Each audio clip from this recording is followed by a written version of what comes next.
दोस्तों, स्वागत है आप सभी का एक बार फिर से। दोस्तों, अगर आप अपनी लाइफ में कुछ नया सीखना चाहते हैं तो चैनल को सब्सक्राइब जरूर करिएगा। दोस्तों, धर्म शास्त्रों के अनुसार प्रकृति का ये नियम है कि जो महाशिवरात्रि होती है वो गंगा जल के हर एक बूंद की तरह पवित्र मानी गई है, शुभकारक मानी गई है। हमारे हिंदू परंपरा में शिवरात्रि का बहुत महत्व है और ये पर्व फाल्गुन मास के कृष्ण पक्ष की चतुर्दशी को मनाया जाता है। माना जाता है कि इस दिन प्रकाश के रूप में शिव जी प्रकट हुए थे। शिव जी का विवाह मां पार्वती के साथ इसी दिन हुआ था।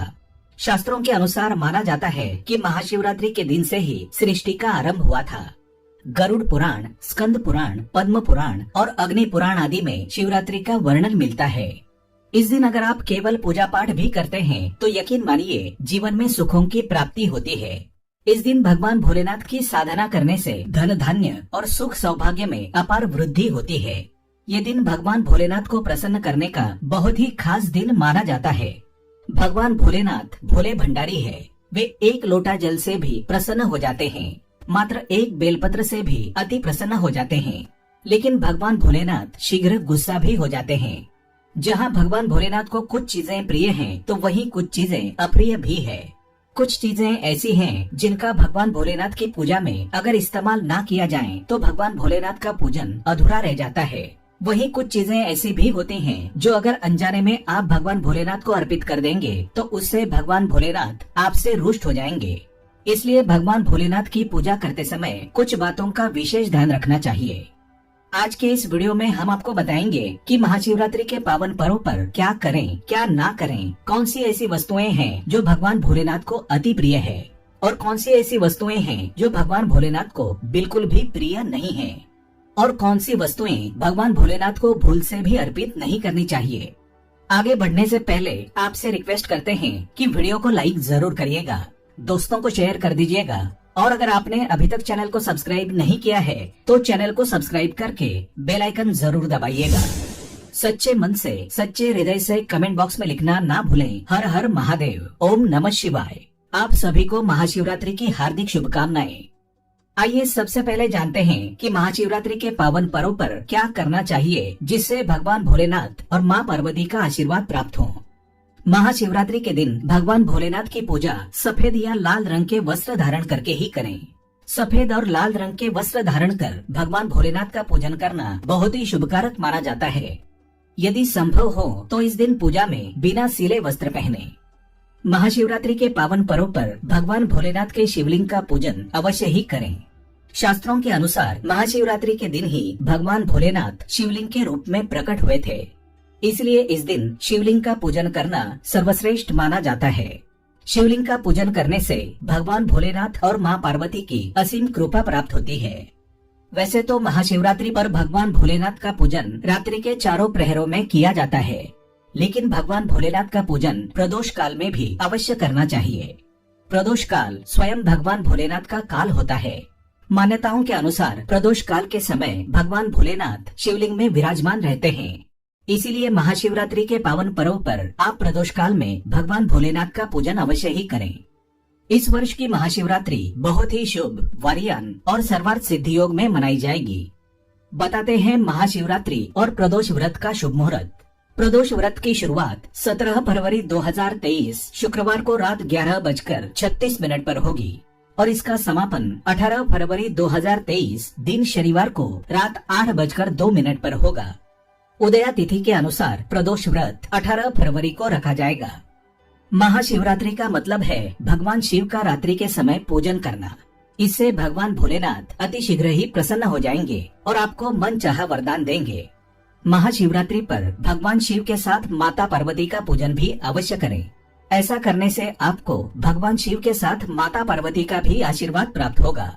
महाशिवरात्रि के दिन भगवान भोलेनाथ के शिवलिंग पर बेलपत्र अवश्य ही अर्पित करें। बेलपत्र भगवान भोलेनाथ को अति प्रिय है। बेलपत्र के बिना भगवान भोलेनाथ का पूजन अधूरा माना जाता है। बेल के एक पत्ते को बेलपत्र नहीं माना जाता। एक डंडी में जो 3 पत्तियां जुड़ी होती हैं, उन्हें बेलपत्र कहा जाता है। एक डंडी में 3 जुड़े हुए बेलपत्र ही शिवलिंग पर अर्पित करें और चंदन से उस पर ओम नमः शिवाय लिखकर उन्हें अर्पित करें। ऐसा करने से भगवान भोलेनाथ की कृपा प्राप्त होती है। महाशिवरात्रि के दिन भगवान शिव को पूजा में अक्षत अवश्य ही अर्पित करें। ऐसा करने से आपको भगवान शिव का आशीर्वाद प्राप्त होगा। इस दिन रात्रि में भगवान शिव का जागरण अवश्य करना चाहिए, जिससे आपको महाशिवरात्रि का पूर्ण फल प्राप्त हो सके। महाशिवरात्रि के दिन भगवान शिव की पूजा करने से पहले भगवान श्री गणेश, भगवान कार्तिकेय, नंदी जी और माँ पार्वती का पूजन अवश्य ही करना चाहिए, नहीं तो आपको भगवान शिव की पूजा का फल प्राप्त नहीं होगा। इस दिन बैल को हरा चारा अवश्य ही खिलाना चाहिए, क्योंकि बैल को नंदी जी का रूप माना जाता है, जो भगवान शिव को अत्यधिक प्रिय है। दोस्तों, महाशिवरात्रि पर इन कार्यों को करने से भगवान भोलेनाथ की कृपा प्राप्त होती है। और क्या करें इसके अलावा? दोस्तों, शास्त्रों में ये भी वर्णित है कि महाशिवरात्रि के दिन क्या नहीं करना चाहिए, जिससे कि भोलेनाथ आपसे रुष्ट ना हो। तो आइए जानते हैं भगवान भोलेनाथ और माँ पार्वती की कृपा प्राप्त करने के लिए महाशिवरात्रि के पावन पर्व पर क्या नहीं करना चाहिए। महाशिवरात्रि के दिन देर तक ना सोएं। सुबह सूर्योदय से पहले उठकर स्नान कर लें। ऐसा करना आपके लिए अत्यंत शुभकारक होगा। इस दिन भूलकर भी काले रंग के वस्त्र धारण न करें। इस दिन काले रंग के वस्त्र धारण करना अशुभ माना जाता है। महाशिवरात्रि के दिन शिवलिंग पर चढ़ाई गई चीजों को बिल्कुल भी ग्रहण ना करें, क्योंकि शिवलिंग पर चढ़ाई गई चीजों को ग्रहण करना अशुभ माना जाता है। यदि आप शिवलिंग पर जल चढ़ा रहे हैं तो ध्यान रखें, शंख से जल बिल्कुल भी ना चढ़ाएं। भगवान को आप लोटे से जल अर्पित करें। शंख से भगवान भोलेनाथ का पूजन नहीं किया जाता। और लोटे से भी जल चढ़ाते समय इस बात का ध्यान रखें कि अगर आपने जल में दूध या फिर दही मिलाया है तो आप दूध और दही से भगवान का अभिषेक करते समय तांबे के लोटे का इस्तेमाल ना करें, क्योंकि तांबे के पात्र में दूध और दही से जहर बन जाता है। इसलिए दूध दही से भगवान भोलेनाथ का अभिषेक करने के लिए आप स्टील का या फिर पीतल के लोटे का या चांदी के लोटे का इस्तेमाल करें। इस दिन की गई पूजा का प्रतिफल 100 पूजाओं के समान होता है। महाशिवरात्रि के दिन भगवान शिव की पूजा में तुलसी का प्रयोग भूलकर भी ना करें, क्योंकि आप ऐसा करते हैं तो आपको पूजा का पुण्यफल प्राप्त नहीं होगा। भगवान श्री गणेश और भगवान शिव को तुलसी अर्पित नहीं की जाती, इससे कालसर्प दोष जैसे दोष लग जाते हैं। इस दिन भगवान शिव की पूजा में केतकी और चंपा के फूलों का प्रयोग नहीं करना चाहिए, क्योंकि भगवान शिव की पूजा में इनका प्रयोग करना वर्जित माना जाता है। भगवान शिव की पूजा में हल्दी और कुमकुम का प्रयोग बिल्कुल भी ना करें, क्योंकि भगवान शिव बैरागी हैं और हल्दी और कुमकुम शुभता के प्रतीक माने जाते हैं। भगवान शिव की जो मूर्ति शिव परिवार के रूप में है, जहां भगवान श्री गणेश, भगवान कार्तिकेय और माँ पार्वती हैं, तो आप वहां पर भगवान शिव को हल्दी कुमकुम से तिलक कर सकते हैं। लेकिन भगवान शिव की जो शिवलिंग होती है वो भगवान शिव का बैरागी रूप है, तो वहाँ आप हल्दी कुमकुम ना लगाएं। महाशिवरात्रि के दिन भूलकर भी घर में कलह नहीं करना चाहिए और ना ही किसी को अपशब्द बोलना चाहिए। यदि आप ऐसा करते हैं तो आपको भगवान शिव का आशीर्वाद प्राप्त नहीं होगा। महाशिवरात्रि पर शराब और मांसाहार का प्रयोग बिल्कुल भी ना करें। यदि आप ऐसा करते हैं तो आपको भगवान शिव और माँ पार्वती के क्रोध का सामना करना पड़ सकता है। आपको इस दिन किसी पशु पक्षी को सताना नहीं चाहिए, ना ही उन्हें मारना चाहिए, नहीं तो आपके सभी पुण्य फल नष्ट हो जाएंगे। महाशिवरात्रि के दिन महिलाओं और कन्याओं को शिवलिंग का स्पर्श नहीं करना चाहिए। आप दूध, दही या जल से शिवलिंग का अभिषेक कर सकते हैं, बेलपत्र भी चढ़ा सकते हैं, पूजन भी कर सकते हैं, लेकिन शिवलिंग का स्पर्श ना करें। शिवलिंग पर आप जब जल चढ़ाते हैं तो वो जल आपके पैरों में नहीं आना चाहिए, क्योंकि उसे हम जलहारी कहते हैं। शिवलिंग पर बहते हुए जल को हमेशा अपने मस्तक पर स्थान देना चाहिए। उसका छींटा अपने बच्चों के ऊपर मारना चाहिए। इससे शरीर में शीतलता आती है और शरीर नजर दोष और कई पीड़ाओं से मुक्त हो जाता है। मन को शीघ्र ही शांति मिलती है। शिवलिंग की सदैव आधी परिक्रमा ही करनी चाहिए, इस बात का विशेष ध्यान रखें। दोस्तों, महाशिवरात्रि के पावन पर्व पर भगवान भोलेनाथ और माँ पार्वती की कृपा प्राप्त करने के लिए इन सभी बातों का विशेष ध्यान रखें, जिससे आपको व्रत और पूजा का पूर्ण फल प्राप्त हो और भगवान शिव और माँ पार्वती की आपको कृपा मिल सके। बहुत सारी चीजें इस दिन के व्रत में ऐसी होती हैं जो आपको नहीं खानी चाहिए, और एक चीज ऐसी है जो महाशिवरात्रि के दिन जरूर खानी चाहिए, ताकि आपको इस व्रत का संपूर्ण फल मिले। महाशिवरात्रि के दिन बहुत सारे लोग व्रत रखते हैं। एक वेला उपवास रखकर एक वेला सात्विक अन्न ग्रहण करते हैं। महाशिवरात्रि का व्रत अगर आप रखते हैं तो ध्यान रखें, शरीर में पानी की कमी ना हो। इसके लिए अनार या संतरे के जूस का सेवन कर सकते हैं, लेकिन ईख का यानी कि गन्ने का जूस मत पीजिएगा।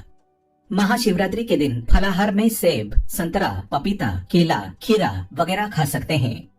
इस दिन नमक नहीं खाना चाहिए। बहुत से लोग सेंधा नमक का खाना खाते हैं, तो आप वो खा सकते हैं, कोई दिक्कत नहीं है, लेकिन सफेद नमक को मत खाइएगा।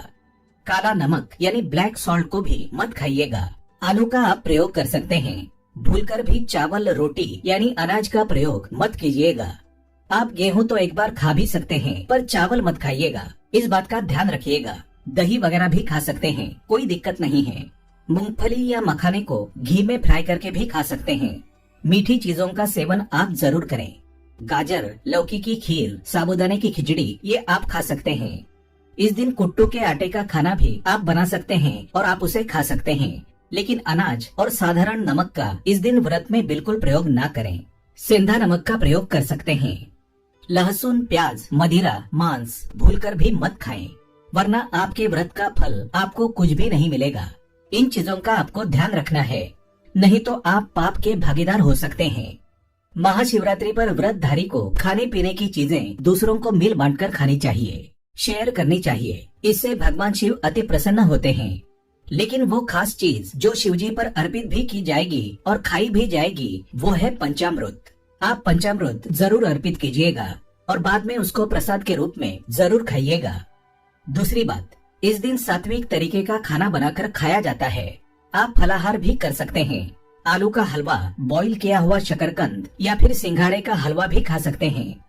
इस दिन शिवलिंग के ऊपर बेर जरूर अर्पित करें। उसके बाद फलाहार करते समय इस बेर को जरूर खाएं।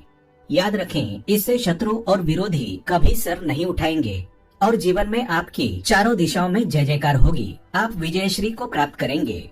बेर अर्पित करने से दुश्मन का सर्वनाश होता है या फिर दुश्मन आपके खिलाफ कुछ भी नहीं कर पाते। शिवलिंग पर काले तिल जल में डालकर या दूध में डालकर जरूर अर्पित कीजिएगा। शनिवार का दिन है तो इस दिन काले तिल अवश्य अर्पित करें। इसे बहुत ही शुभ और मंगलकारी माना जाता है। शनि दोष से पीड़ित व्यक्ति को शनि से छुटकारा मिल जाता है। वैसे महाशिवरात्रि के दिन आप दूध का सेवन कर सकते हैं, लेकिन केवल दूध नहीं, उसमें 2-4 चीनी के दाने डालकर ही सेवन कीजिएगा। केवल दूध कभी भी पीना नहीं चाहिए, व्रत त्योहार में तो भूलकर भी नहीं। 2-4 दाने चीनी डाल दें, भले ही आप चीनी ना खाते हो तो भी। इस तरह से आपका व्रत पूर्ण होगा। और जब आप फलाहार करें तो भगवान शिव का नाम अवश्य लें। अगर आप भोले बाबा के सच्चे भक्त हैं तो कमेंट्स में हर हर महादेव अवश्य लिखें। भोले बाबा की कृपा से आपके सभी बिगड़े कार्य पूर्ण हो जाएंगे। भोले बाबा के लिए एक लाइक तो बनता है। आज के लिए बस इतना ही। दोस्तों, अगर आपको ये वीडियो पसंद आया है तो वीडियो को लाइक करिएगा, दोस्तों को शेयर जरूर करिएगा और चैनल को सब्सक्राइब करके बेल आइकन जरूर दबाइएगा, ताकि आने वाला नॉलेजेबल वीडियो आपको सबसे पहले मिले।